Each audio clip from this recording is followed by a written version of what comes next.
1. We have ignition and we have liftoff.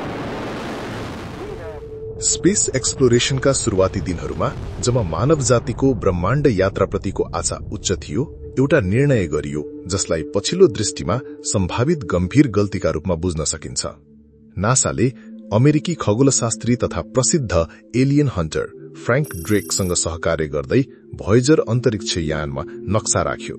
यी नक्सा जसले एक्स्ट्राटेरेस्ट्रियल लाइफलाई पृथ्वीमा मार्गदर्शन गर्न डिजाइन गरिएको थियो, सम्भवतः हाम्रो ग्रह र प्रजातिलाई जोखिममा पार्न सक्छ। गोल्डन रेकर्ड पृथ्वीका आवाज, तस्बिर र संगीतहरूको टाइम क्याप्सुल, शान्तिको सन्देश र सम्भावित एक्स्ट्राटेरेस्ट्रियल लाइफसँग कम्युनिकेट गर्ने माध्यमका रूपमा पठाइएको थियो। यसको एल्युमिनियम कभरमा निर्देशहरू कुदिएका छन्, साथै एउटा अद्वितीय ग्यालेक्टिक म्याप छ जसले हाम्रो सोलर सिस्टमको अवस्थालाई 14वटा पल्सारसँग सम्बन्धित रूपमा देखाउँछ। प्रत्येक पल्सारलाई सूर्यबाट निस्केको लाइनले दर्शाइएको छ। ती लाइनको लम्बाइले पल्सार र हाम्रो सोलर सिस्टम बीचको दूरी संकेत गर्छ। यी पल्सार लाइन्समा बाइनरी कोड्सहरू छन् जसलाई अनुवाद गरेर विशेष टाइम युनिटसँग गुणा गर्दा पल्सारको रोटेशनल फ्रिक्वेन्सी पत्ता लाग्छ। ड्रेकले यो विधि त्यसैले रोजेका थिए किनकि कुनै पनि बुद्धिमान सभ्यता जुनसुकै टाइम किपिङ सिस्टम प्रयोग गरे पनि यसलाई गणना गर्न सक्ने थियो। गोल्डन रेकर्डको सामग्री आफैमा पृथ्वीको जीवन र संस्कृतिको विविधताको रोचक झलक हो। यसमा 115 तस्बिर, प्राकृतिक ध्वनिहरू, विभिन्न संस्कृति र युगका म्युजिकल सेलेक्शन्स र 55 भाषामा बोलिएका ग्रिटिङ्स समावेश छन्। यसको उद्देश्य पृथ्वी र यहाँका बासिन्दाहरूको समृद्धि र सौन्दर्य देखाउने थियो। त्यस समयमा यस्तो जानकारी अन्तरिक्षमा पठाउनु एक उच्च र रोमाञ्चक प्रयास ठानिन्थ्यो, ताराहरूलाई सम्बोधन गर्ने र अन्य सभ्यतासँग सम्पर्क गर्न खोज्ने बाटोको रूपमा। तर यो आशापूर्ण दृष्टिकोण डार्क फरेस्ट हाइपोथेसिस भन्ने धेरै सावधान दृष्टिकोणसँग ठोक्किन्छ। यो सिद्धान्त अनुसार ब्रह्माण्ड हामीले कल्पना गरे जस्तो वेलकमिङ नहुन पनि सक्छ। ब्रह्माण्डलाई एउटा अँध्यारो जंगलसँग तुलना गरिएको छ जहाँ हरेक सिभिलाइजेशन मौनतापूर्वक हिँडिरहेको छ, आफूलाई अज्ञात शत्रुबाट लुकाउँदै। यस्तो अवस्थामा आफ्नो स्थान प्रकट गर्नु भनेको अँध्यारो जंगलमा आगो बाल्नु जस्तै हो। आगोले मित्रलाई त तातो दिन्छ, तर शिकारी पनि आकर्षित हुन्छन्। यस दृष्टिकोणबाट हेर्दा गोल्डन रेकर्ड पठाउनु जसले हाम्रो उपस्थिति र स्थान संकेत गर्छ, आशा भन्दा बढ़ी जोखिमपूर्ण दाउ हुन सक्छ। एलियन सिभिलाइजेशन पृथ्वीका लागि खतरा हुन सक्छ भन्ने धारणा हाम्रो आफ्नै मानव इतिहासमा निहित छ। जब प्रविधिगत रूपमा फरक स्तरमा रहेका दुई सिभिलाइजेशन भेटिएका छन्, प्राय कम प्रगतिशील सभ्यताको लागि परिणाम विनाशकारी भएको छ।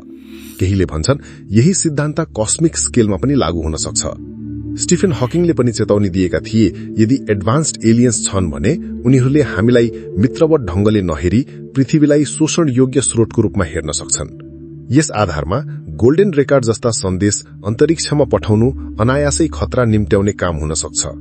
अब प्रश्न उठ्छ, यदि भोयेजर अन्तरिक्ष यानले हस्टाइल एक्स्ट्राटेरेस्ट्रियल ध्यान तानेर पृथ्वीलाई खतरामा पार्ने सम्भावना छ भने के तिनलाई डिएक्टिभेट वा सेल्फ डिस्ट्रक्सनका लागि रिप्रोग्राम गर्न सकिन्छ? यदि डिएक्टिभेट गर्ने प्रयास असफल भए भने अरू के उपाय अपनाउन सकिन्छ? अहिले भोयेजर अन्तरिक्ष यान 17 किलोमिटर पर सेकेन्डको वेगले इन्टरस्टेलर स्पेसमा द्रुत गतिमा यात्रामा छन्। तिनलाई पछ्याएर मार्ग परिवर्तन गर्न वा नष्ट गर्न प्रयास गर्नु निकै कठिन हुनेछ। एउटा हाइपोथेटिकल उपाय पावरफुल लेजर प्रयोग गरेर अन्तरिक्ष यानलाई नष्ट गर्ने हो, तर यस्तो प्रविधिको सम्भाव्यता अनिश्चित छ। साथै यस्तो गतिविधि नै एलियन सिभिलाइजेशनले डिटेक्ट गर्न सक्छन्, जसले अझ बढी ध्यान हाम्रोतर्फ खिच्न सक्छ। अर्को उपाय भनेको अझ द्रुत र एडभान्स स्पेसक्राफ्ट निर्माण गरेर भोयेजरलाई पछ्याउनु हो। हालको रेकर्ड पार्कर सोलर प्रोबसँग छ, जसको स्पीड 190 किलोमिटर पर सेकेन्डसम्म पुग्छ, तर त्यसले पनि भोयेजर 1 सम्म पुग्न 35 वर्ष लाग्छ। यसलाई छिटो पुग्न कटिङ एज प्रपल्सन टेक्नोलोजी चाहिन्छ।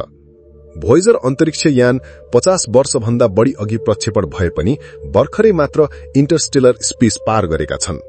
अर्को स्टार सिस्टमसम्म पुग्न तिनलाई अझै करिब 40,000 वर्ष लाग्नेछ। अब प्रश्न आउँछ, के कुनै एलियन सिभिलाइजेशन यति एडभान्स छ जसले भोयेजरलाई भेटेर गोल्डन रेकर्ड बुझ्न सक्छ? त्यो सम्भाव्यता धेरै फ्याक्टर्समा भर पर्छ। मिल्की वे ग्यालेक्सीमा ताराहरूको घनत्व, हैबिटेबल प्लानेट्सको संख्या, त्यहाँ जीवनको उत्पत्ति र विकासको सम्भावना र प्रविधि भएको सभ्यताको आयु। अनुमान अनुसार मिल्की वे ग्यालेक्सीमा 100 देखि 400 बिलियन तारा छन्, जसमा ठूलो भागसँग प्लानेटरी सिस्टम्स हुन सक्छन्। तर यी विशाल दूरीका कारण अन्य सभ्यतासँगको भेटघाट अत्यन्तै दुर्लभ हुने सम्भावना छ। तैपनि एलियन्सले गोल्डन रेकर्ड भेट्ने सम्भावना अत्यन्तै कम भए पनि यसलाई नष्ट गर्नुपर्ने विचार मात्र पनि ब्रह्माण्डमा आफ्नो अस्तित्व संकेत गर्दा आउने सम्भावित खतरा देखाउँछ। यही बीच केही साइन्टिस्टले नयाँ सन्देश पठाउने योजना बनाइरहेका छन्, message in a bottle initiative. यसको उद्देश्य पनि सम्भावित एक्स्ट्रा टेरेस्ट्रियल सिभिलाइजेशन्सलाई सम्बोधन गर्नु हो। तर क्रिटिक्सले भन्छन् पृथ्वीबारे विस्तृत जानकारी पठाउनु खतरनाक हुन सक्छ। त्यसैले उनीहरूले प्रिकसनरी प्रिन्सिपललाई जोड दिन्छन्, अर्थात् वैज्ञानिक सहमति नहुँदासम्म हानि पुर्याउन सक्ने काम नगर्नु। भोयेजर अन्तरिक्षी यान र तिनका गोल्डन रेकर्ड हाम्रो जिज्ञासा र आशाको प्रतीक हुन्, तर तिनले भविष्यमा हामीलाई पर्खिरहेको जोखिम र चुनौतीहरूको पनि सम्झना गराउँछन्।